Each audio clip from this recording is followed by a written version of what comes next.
Hello, welcome to Toffee TV. We are going to talk about Jarrad Branthwaite. He's getting lots and lots of interest and he's part of a lot of conversations about how well he's done and how he's going to move on to pastures new in the summer. But we are going to have a little chat about how well he's done. This is, of course, his breakout season, if you like, at Everton Football Club. He was part of the recent England squads, although for some reason Gareth Southgate didn't put him on the pitch. But he has had an excellent season so far. Me and Ped are going to have a chat just how good he has been. Ped, obviously, this is someone I remember you saying many moons ago that you thought he would go right to the very top when he'd been given his debut under Carlo Ancelotti at Wolves. And we saw a little glimmer of him. Then we played a couple of games towards the end of that season after coming in from Carlisle.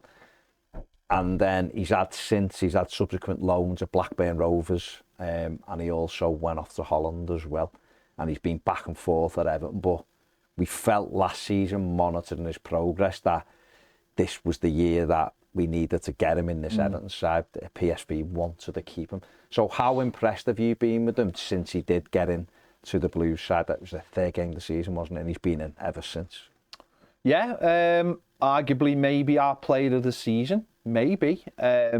He's been brilliant, hasn't he? And showed a level of maturity that I think possibly having, certainly last year's loan move, playing for a big club and playing in Europe and competing for the title, obviously falling just short, but winning a cup.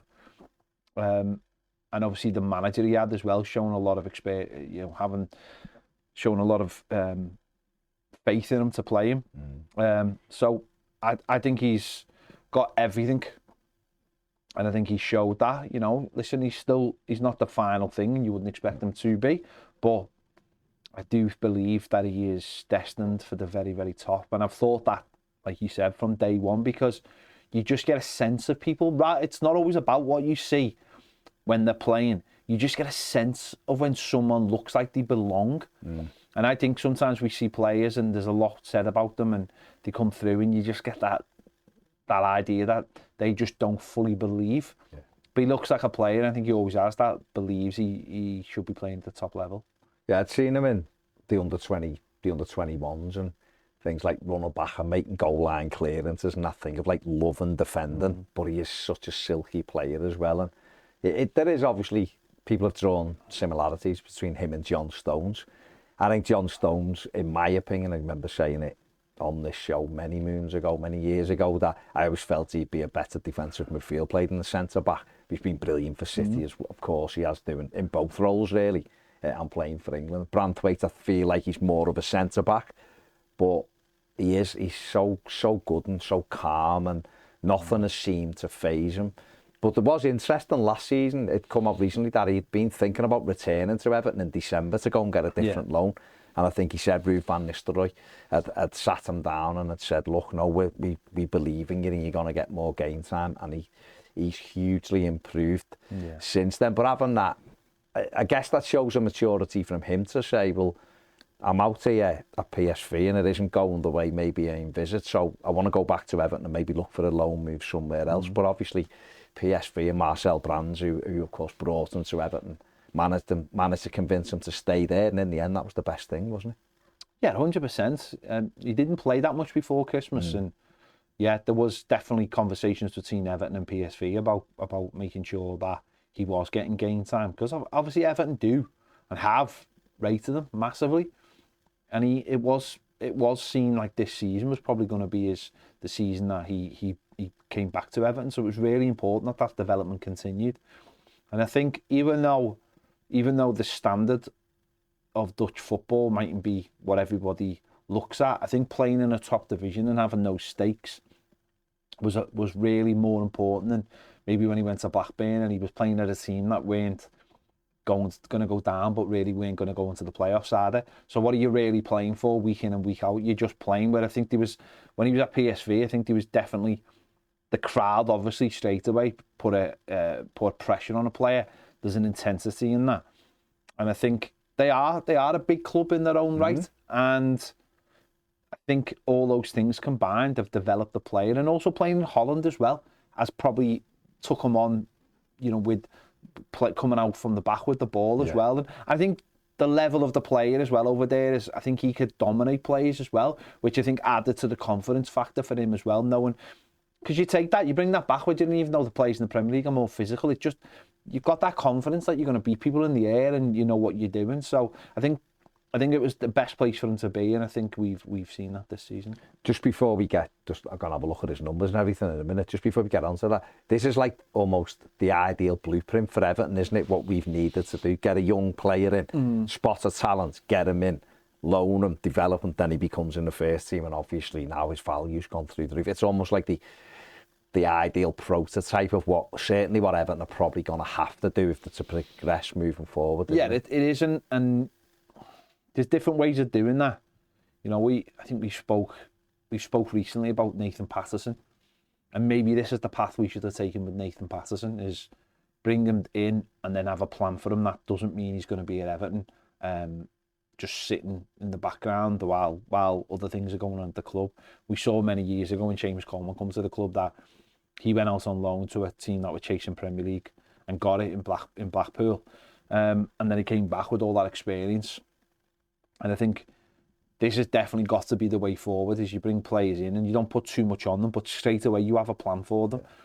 I think far too many times Everton have been found guilty of not having any idea of what to do with a player when they come in, and I think this has worked out. Now, of course, when he came in, he got his debut and it was part of COVID, and maybe that helped him get opportunities, because there didn't seem to be that much pressure at the time, and the subs rule had been expanded on all these things. So it's been very fortuitous, but just the fact that we spotted this young lad who hadn't played a lot of games, but there was just something about him that Marcel Brand straight away thought, this is where we have to go. And again, maybe if we didn't have a club in the way it's been run in the last 7-8 years, then maybe we would have got this more. And again, there's an idea of bringing players in and not putting pressure on them and not thinking they're going to be first team players, and then that takes the fan base step away from it. I know when we've brought players in from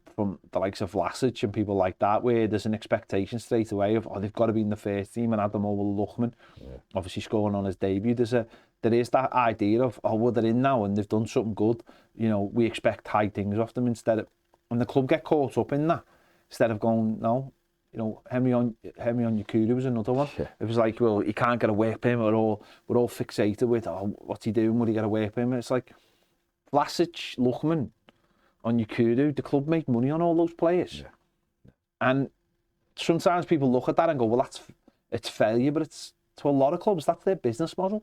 Bring players in, rough diamonds, polish them up a bit, give them a couple of opportunities, and then someone else will come in and take them off you and give you more money. Now, that's not what we're looking for with Branthwaite, but certainly that's definitely where we've gone wrong in the last few years. Expecting everybody to come in and be in the first team, and that's just not the way it is. And that's educating your fan base as well, and saying, no, we've got a plan for these players. Absolutely. Well, let's have a look at his numbers so far this season.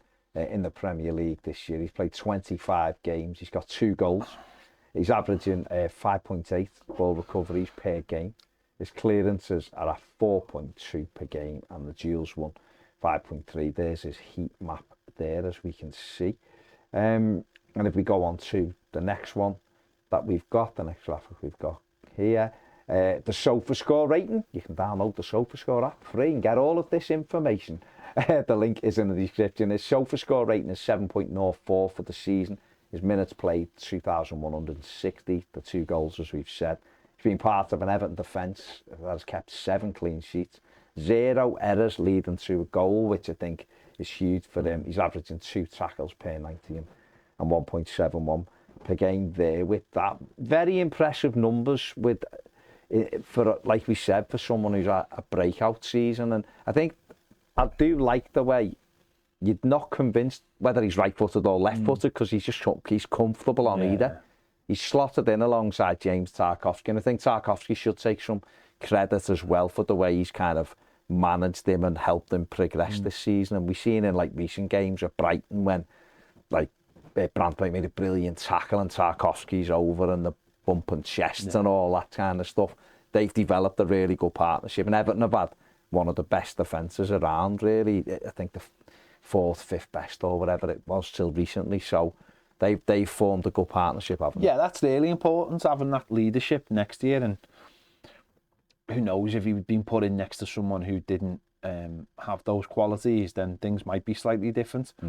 But he's been able to look to his right and see someone who will take a lot of responsibility in the leadership role. And obviously Michalenko as well, playing left back will have helped them as well. It's a good unit, and he's been able to fit into that and you know, if you can get to that level and just keep that level, then I think that's what he's done, and that's what's been hugely impressive.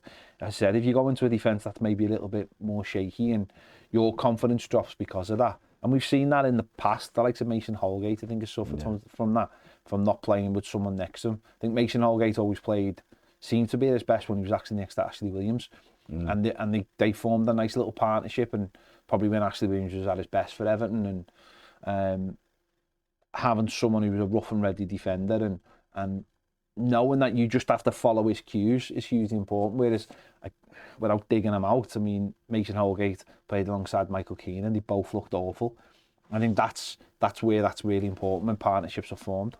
Definitely. I mean, if we're looking, we're talking about like highly rated defenders. I mean, Branthwaite attracted a lot of attention.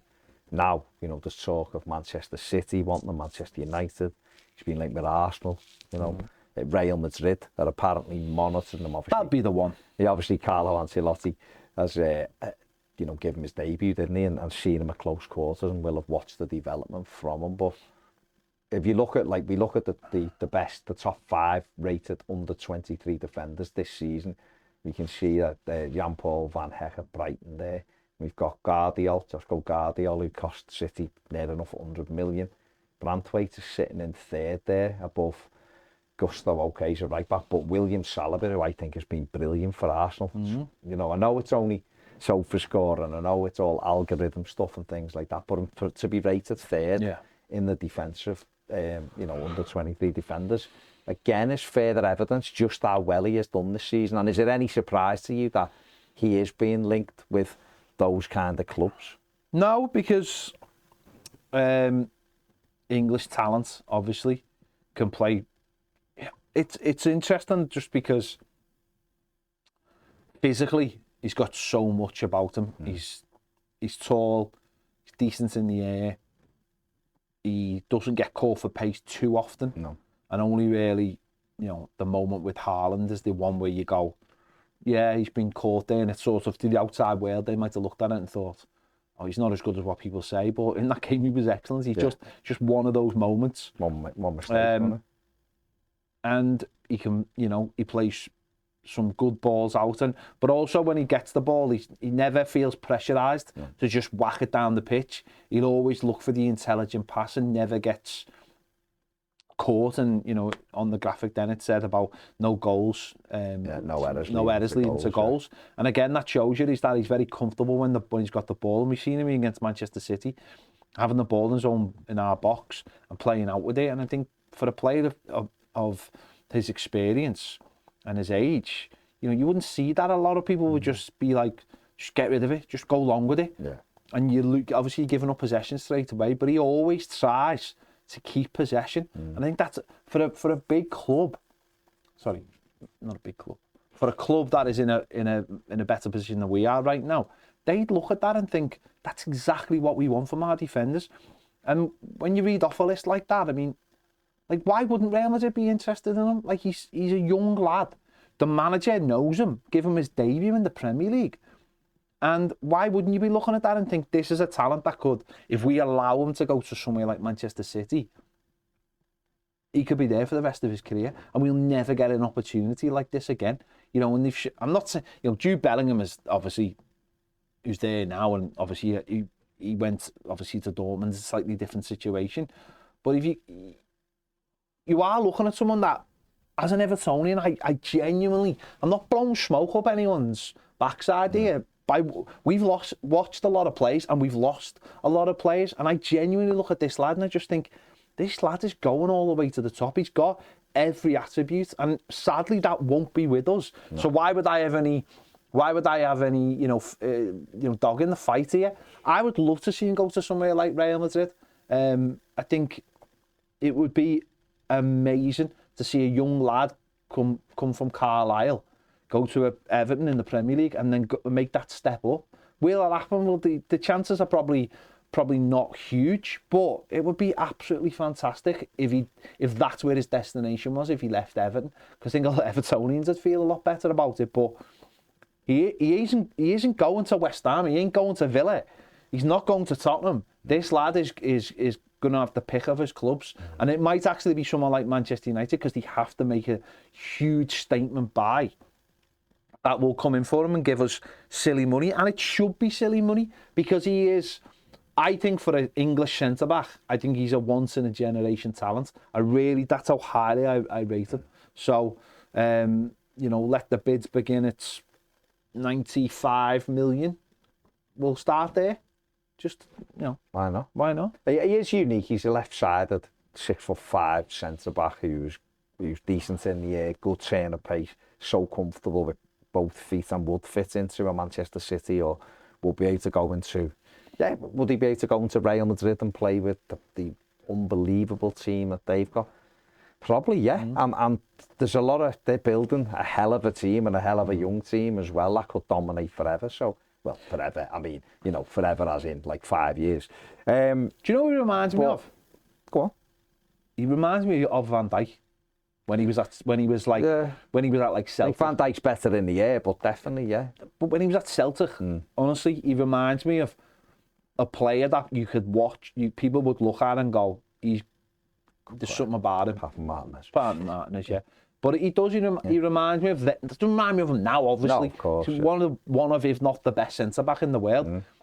But when he was at Celtic, and he was just, people would you could just tell that if he kept that trajectory, he had so much about. And it was different because he was obviously playing in Celtic, so it's not everyone sort of could. I'm sure at Southampton, didn't he? When he went there, he went up another level, didn't he? And maybe... But he does remind me of that. He's got that physical, but also it's not.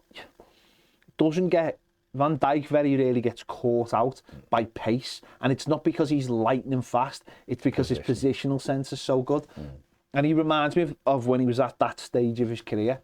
So. Finally, do you think that he will go to the European Championships with England? I don't think he will. No, I don't think he will. I think not getting any game time at that stage will be the thing. Is that there's only 2 more friendlies, and they're going to be the friendlies for the squad. And I just don't think he'll make it. I think what you saw in the friendlies was the players who've got a chance got a game, and I just think that they've made them a bit too soon. Yeah, also the manager's got favourites, and they shouldn't be the favourites. Listen, it's that thing of like he might have gone there, and it's playing centre back. It's not easy to impress at centre back when you're just doing training. The manager, he's put a couple in there, but he knows what he wants at centre back. If he wants 32-year-old playing for Brighton as your backup, then that's up to you, isn't it? You set your stall out. That's what you want. I'd have something different, but I don't think he will. No. Interesting. Do you think he will? I think he's got a chance. I think what he'll do is, I think he'll be named. The way they name like a 30-man squad, and then they whittle it down. I think he might just the next 10 games. I think Everton have got 10 to play. I think if he does what he's done so far this season, I think he's got an outside chance, because he becomes one of those ones that you have in the squad, but he's going to almost take the mantle over from a Lewis Dunk. But you're right. I mean, it wouldn't surprise me if he isn't. But I think, just because I don't think England have got another centre-back like him. But then that's why I would have played him. Is he going to play though? So you might be right, maybe not. Maybe it's for after this summer. We'll have to wait and see, obviously. Let us know what you think in the comment section below. How impressed have you been by Jarrad Branthwaite? And should he and could he be on the plane to Germany for the Euros this summer? And if Everton were to sell him, and I hope we don't, hope he stays for at least another season, how much would be your starting bid? Or how much should Everton it take Everton to consider selling him. Let's hope it doesn't happen because he stays for another year. But he's been very, very impressive. He looks like he's going to be a top player. Let us know in the comments section below. Like I say, you can download the SofaScore app and get all of that detail at your fingertips. It's free. Why wouldn't you? Thanks for watching. See you later.